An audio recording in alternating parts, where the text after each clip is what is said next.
আজকে আমার বাড়িতে খুব গুরুত্বপূর্ণ এবং অতি মূল্যবান কিছু মেহমান আসছে। এত গুরুত্বপূর্ণ এই মেহমান, যেই মেহমানগুলোকে আমি চাইলে আনতে পারি না। তাই এই মেহমানের জন্য আমি আজকে ভীষণ ব্যস্ত। তাদের জন্য আজকে ইফতারের আয়োজন করছি। আর ইফতারের আয়োজনে আমি করছি আজকে চিকেন তেহারি। কারণ তারা এতই গুরুত্বপূর্ণ মেহমান যে তারা এই খাবারটা পছন্দ করবে আমি আশা করি।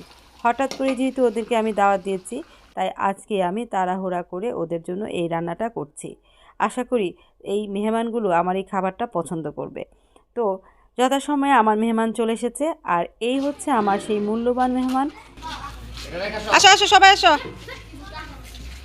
বিসমিল্লাহ দাও। একজনের পিছনে খাও।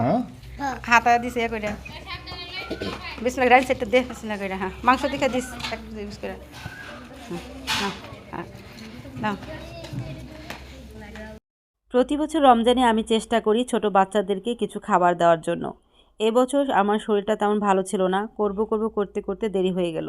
এখন দেখছি রমজান প্রায় শেষ হয়ে যাচ্ছে, তাই দেরি না করে হঠাৎ করে ডিসিশন নিয়েছি আর অল্প কিছু বাচ্চাকে এবার খাবার দিয়েছি। কারণ এবার কেন যেন পারছিলাম না অনেক বড় করে করতে। যাক আলহামদুলিল্লাহ, যতটুকু করেছি আল্লাহর কাছে শুকরিয়া। বেশ কিছু বাচ্চা এসেছে এবং আরও আসবে। ওরা আসরের পর থেকে আসা শুরু করেছে, সন্ধ্যা পর্যন্ত এসেছিল। আমার কাছে ভীষণ ভালো লাগছিল এই বাচ্চাদেরকে খাবার দিতে পেরে, কারণ আমি প্রতি বছরই করি। এবছর কেন যেন মনে হচ্ছিল যে দেরি হচ্ছে, তো দিতে পেরেছি। আল্লাহর রহমতে অল্প কিছু বাচ্চারাও খেয়েছে, এটাই আমার কাছে অনেক খুশির একটা ব্যাপার। এছাড়া আমার ছোট ভাইয়ের ফ্যামিলি এসেছে আজকে আমার সাথে ইফতার করবে।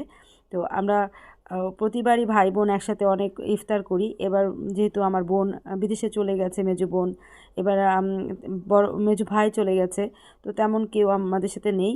তো এই জন্য অল্প করে এবার ইফতারের আয়োজন করেছি। আর আলহামদুলিল্লাহ, যতটুকু করেছি আল্লাহ যেন কবুল করে। সবাই দোয়া করবেন আর আমার জন্য দোয়া রাখবেন, আপনাদের জন্য আমার দোয়া রইল। আর এই হচ্ছে আমাদের ইফতার। আজকের মতো বিদায় নিচ্ছি, সবাই ভালো থাকবেন।